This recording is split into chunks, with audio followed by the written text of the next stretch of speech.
It's Friday, October 20th. I'm Tre'vell Anderson. And I'm Priyanka Arabindi, and this is What a Day. On today's show, a prominent Trump ally could end up testifying against him in the Georgia election interference case. Plus, the Hollywood Actors Union has some Halloween costume advice for its members on strike. But first, we have confirmation once again that the Republican Party is full of messy girlies who live for drama. Absolutely. They still have not selected a Speaker of the House after the ousting of Kevin McCarthy 2 weeks ago.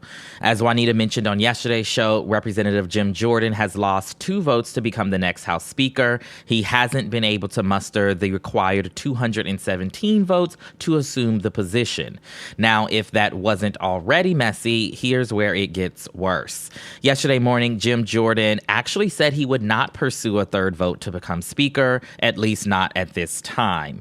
And that was because he was endorsing this plan that surfaced to give acting Speaker Patrick McHenry of North Carolina more power to conduct the vital business of the government while a longer-term solution was worked out.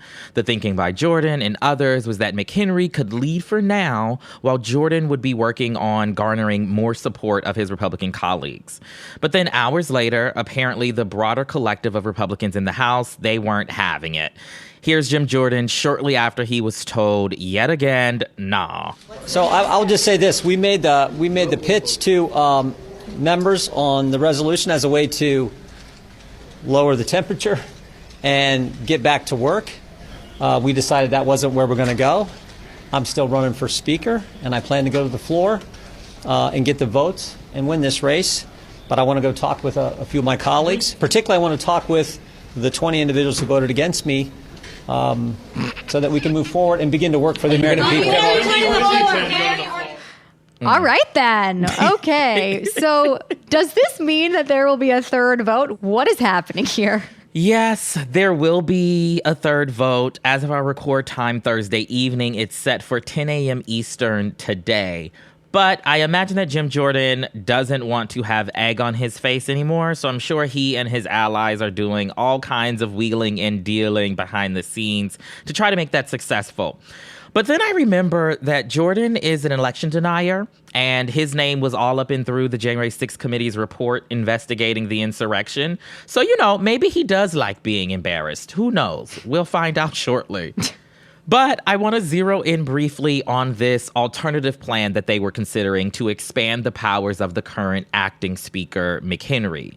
Right now, all he can do in this position is oversee floor debate and voting about the election of a new Speaker. But if the House wanted to change these rules, they could with a simple majority vote. But as we just heard Jim Jordan say, the Republicans can't even agree on that measure as a means of getting them back to work to, for example, vote on aid for Israel and Ukraine, or maybe agree on a spending bill to avoid the government shutting down next month. So we find ourselves still waiting for them to get their shit together. I feel like we've been saying that for the entire last 2 weeks, and they have yet to deliver on that. Yeah, I don't know if I will hold my breath here, but thank you so Right. much for that update, Tre'vell. Now back to the latest on the war between Israel and Hamas. Though an agreement has been reached in the efforts to get desperately needed humanitarian aid into Gaza from Egypt, that aid could actually be delayed. Organizations on the ground had originally been told that the Rafah border crossing would open this morning. But as of our recording time on Thursday evening, it's not yet clear if that will happen or if that timing will end up being delayed. Some details that we do know, though: the UN flag will be raised at the crossing between Egypt and Gaza.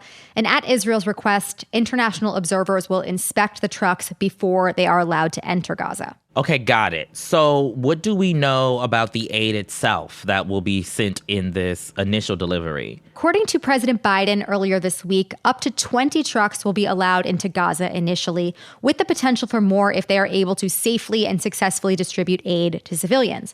One detail of note, though, is that fuel is not included among the supplies that these trucks will bring in. As a reminder, Gaza's entire population of over 2 million people has been cut off from electricity, food, water, and fuel for nearly 2 weeks now after Hamas's attack on Israel. And in the time since, the situation in Gaza has become increasingly dire. The United Nations has called it an unprecedented catastrophe, on top of labeling it a humanitarian crisis. Thousands of people in Gaza have been injured by Israeli airstrikes, and fuel is desperately needed to power the overwhelmed hospitals where these people are being tended to. And by yesterday night, Gaza's health ministry was asking anybody with a spare liter of fuel to help out the area's hospitals. That is where they are at now, just desperate for fuel to keep these places powered. As of now, the death toll in Gaza is over 3,700 people, and hundreds of thousands more have been displaced from their homes. Those numbers will almost certainly continue to rise in the coming days. And at this time, it is not yet known if or when Israel will stage a ground invasion of Gaza. It's something that's been discussed for some time now. Israel's defense minister actually told troops stationed at the border yesterday that they would, quote, soon see Gaza from the inside. But the world continues to wait, really just in agony. Yeah, and I know there have been some new developments here at home related to all of this as well. Can you tell us more about that? Yes. So the U.S. State Department yesterday issued a worldwide travel advisory that urges all U.S. citizens overseas to, quote, exercise increased caution. This kind of global travel warning is not particularly common at all. It comes now amid increasing tensions and demonstrations across the Middle East and Europe, and an increased death toll of Americans within Israel. Since the latest iteration of this conflict began, 32 Americans have been killed in Israel, and another 11 are unaccounted for, according to a State Department spokesperson. President Biden addressed the nation in a live address last night about the conflict, connecting the war in Israel to the war in Ukraine and making the case for the necessity of U.S. aid in both efforts. As part of the address, he announced that he asked Congress to approve $100 billion in aid to support Ukraine and Israel, along with Taiwan and the U.S. border with Mexico. Obviously, this all is complicated by the situation that you just filled us in on at Trevel, that's going on in the House. Not good at all. And Biden made an appeal to Americans to band together in this time and reject the rise in hate that has followed these recent events. Take a listen. You know, in moments like these, when fear and suspicion, anger and rage run hard, that we have to work harder than ever to hold on to the values that make us who we are. We're a nation of religious freedom, freedom of expression. We all have a right to debate and disagree without fear of being targeted in schools or workplaces or in our communities. We must renounce violence and vitriol. See each other not as enemies, but as fellow Americans. And here in America, let us not forget who we are. We reject all forms of hate, whether against Muslim, Jews, or anyone. President Biden said a lot during, it's around 15 minutes or so, this address, but those lines about banding together as Americans and kind of inspiring this feeling, especially amid this rise in hate that we have seen all over the world, I think is really important. I think is a place that President Biden is particularly emphatic and particularly convincing when he speaks. It really is. I agree. Is a message I hope that people take to heart. Absolutely. We will obviously continue to follow this situation. More on all of this very soon, but that is the latest for now. We'll be back after a short break for some ads.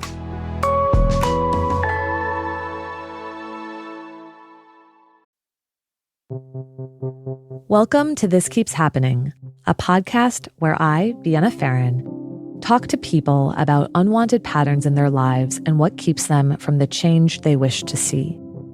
On This Keeps Happening, I connect with anonymous people every week about situations they're going through. Listen to This Keeps Happening wherever you get your podcasts, and don't forget to follow the show so you never miss an episode. 36,000, 25, 1. These are the three numbers to remember to get the visibility and control you need instantly. 36,000. That's the number of businesses which have upgraded to NetSuite by Oracle, the #1 cloud financial system. 25. NetSuite turns 25 this year. That's 25 years of helping businesses close their books in days, not weeks. 1. Because NetSuite is everything you need all in one place. Right now, download NetSuite's popular KPI checklist for free at netsuite.com/streaming. Want to know how to get the same cell coverage for up to half the cost? Well, instead of spending a fortune building and maintaining their own cell phone towers, Consumer Cellular just pays to use the same towers as the largest carriers and passes the savings on to you. Pretty smart, huh? Consumer Cellular. When freedom calls, we're here to answer. Call us at 1-888-FREEDOM. Half the cost savings based on cost of consumer cellular single line 5 gigabyte data plan with unlimited talk and text compared to lowest cost single line postpaid unlimited talk, text, and data plan offered by T-Mobile and Verizon May 2023. Let's get to some headlines. Headlines. Grab some popcorn, dust off your opera glasses, and get ready for a show, because yet another member of Team Trump has flipped on him. Sidney Powell, a former member of Trump's legal team, pleaded guilty yesterday for her role in the sweeping Georgia election interference case. You may remember how she spread baseless conspiracy theories about election fraud. She even kept tweeting about those lies up until Tuesday of this week. Then, lo and behold, a day before jury selection was set to begin in her case, she changed her tune. How quickly? Listen, okay?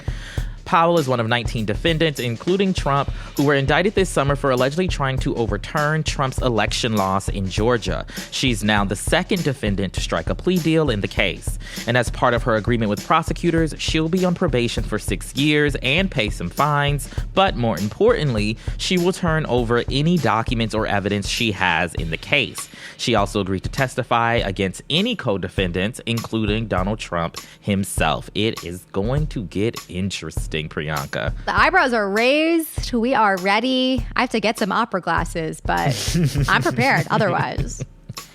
California Governor Gavin Newsom is expected to arrive in Israel today for a surprise one-day visit. Newsom is making the stop on the way to a previously planned trip to China. While in Israel, Newsom will meet with victims of the Israel-Hamas war, though details about where he will be in that country have not been disclosed. Newsom's office said that California will send medical supplies and aid to both Israel and Gaza. His visit follows President Biden's brief trip to Israel on Wednesday. New York Governor Kathy Hochul also arrived in Israel that same day. California is home to the largest population of Arab Americans in the country and the second largest population of Jewish people in the U.S. And speaking of California, Senator Laphonza Butler, who Newsom appointed to replace the late Senator Dianne Feinstein, says she will not run in 2024 for a full term. In an interview with the New York Times, Butler said that she intends to use her time in office to be, quote, the loudest, proudest champion of the Golden State, but added that the work itself is, quote, not the greatest use of my voice. Butler was tapped to become the second Black woman to represent California in the U.S. Senate less than 3 weeks ago. Newsom had previously promised to appoint a Black woman to Feinstein's seat if it became vacant. But even without Butler's name in the ring, the race for California's second Senate seat will still be a crowded one. It includes Democratic Representatives Katie Porter, Adam Schiff, and Barbara Lee. Former LA Dodgers star Steve Garvey is also in the running as a Republican. Another American journalist has been detained in Russia. Alsu Kormasheva, an editor with the U.S.-funded Radio Free Europe Radio Liberty Network, faces charges of failing to register as a foreign agent. Kormasheva, who is a dual Russian-American citizen, arrived in Russia back in May for a family emergency. But as she was waiting for her return flight back to the U.S., authorities detained her and confiscated her passports. News of the charges against her were announced on Wednesday. State Department spokesman Matt Miller yesterday said that the U.S. has been working quietly on Kormasheva's case for months, and that Russian authorities never formally notified Washington about the charges against her. Miller also added this. This appears to be another case of the Russian government harassing U.S. citizens, which is why we continue to have a level 4 travel warning and encourage all U.S. citizens not to travel to Russia for any reason. Mm-hmm. Yeah, those warnings not to be messed around with. This is the second time that Russia has detained an American journalist this year. Evan Gershkovich of the Wall Street Journal was detained in Russia back in March. He is still not home. So now we have not one, but two journalists who bring home. And finally, as everyone is getting their costumes ready for Halloween, SAG-AFTRA is telling Hollywood actors to dress down. The union posted new guidelines for its picketing members this week, asking them not to wear costumes from struck film or television productions. The idea is to avoid giving the studios any free publicity, so that means no Barbie pink outfits, Oppenheimer suits, or Carmi cosplays. Instead, SAG members have been asked to opt for generic, non-branded costumes like ghosts or zombies, or even choose something from a cartoon since animation workers aren't on strike. Shout out to the Powerpuff Girls in case somebody needs a suggestion. Cow and chicken also feels very simple and easy to do. So many options. That's all I got to say. If actors just can't resist the urge to dress up as something from a struck production, the union advises that they just don't post any photos of their costumes to social media. Best of luck with that. Listen, okay? To be clear, the new guidance only applies to SAG members, not the general public. This all comes as the SAG strike is set to enter its 100th day tomorrow amid stalled negotiations with Hollywood studios. Can't wait for Drew Barrymore to dress up as Barbie, post a crying video to Instagram about why she should be able to dress up as Barbie. 5 days later, be like, I shouldn't have dressed up as Barbie. This is not going to go well. This will not go well. This is going to be amazing. It's going to be so much fun. They're facing the real crisis of their lives. Do they abide by the rules and have a boring Halloween costume, or do they not post? And I feel for them in this moment. That's real tough stuff, guys. Listen, we're going to see what Heidi Klum and the rest of them do. She's the only one who's prepared. She's the only one. Right. She's going to do the worm again or something like that. Another insect. And those are the headlines. One more thing before we go. This one is for all of you in Virginia because abortion rights in your state are on the line this November. The Crooked Store has new Virginia is for Choice Lovers merch to help you get the word out. Every single legislative seat is up for grabs on November 7th, and maintaining the Democratic majority in the Senate and flipping the House of Delegates is essential for maintaining abortion access in Virginia. Pick up a hat or tee playing off the classic Virginia is for Lovers slogan and show off what Virginia stands for. Head to crooked.com/store to get yours in time for Election Day. That is all for today. If you like the show, make sure you subscribe, leave a review, and tell your friends to listen. What a Day is also a nightly newsletter. Check it out and subscribe at crooked.com/subscribe. I'm Priyanka Arabindi. And I'm Tre'vell Anderson.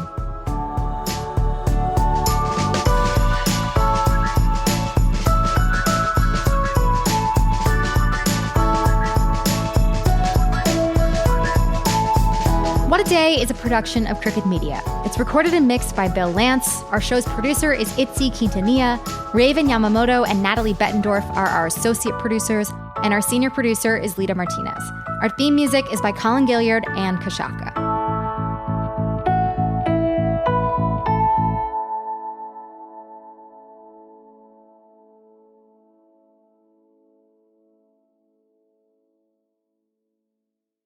Calling all entrepreneurs and business owners. Shopify is the global commerce platform that helps you sell your products and services at every stage of your growth.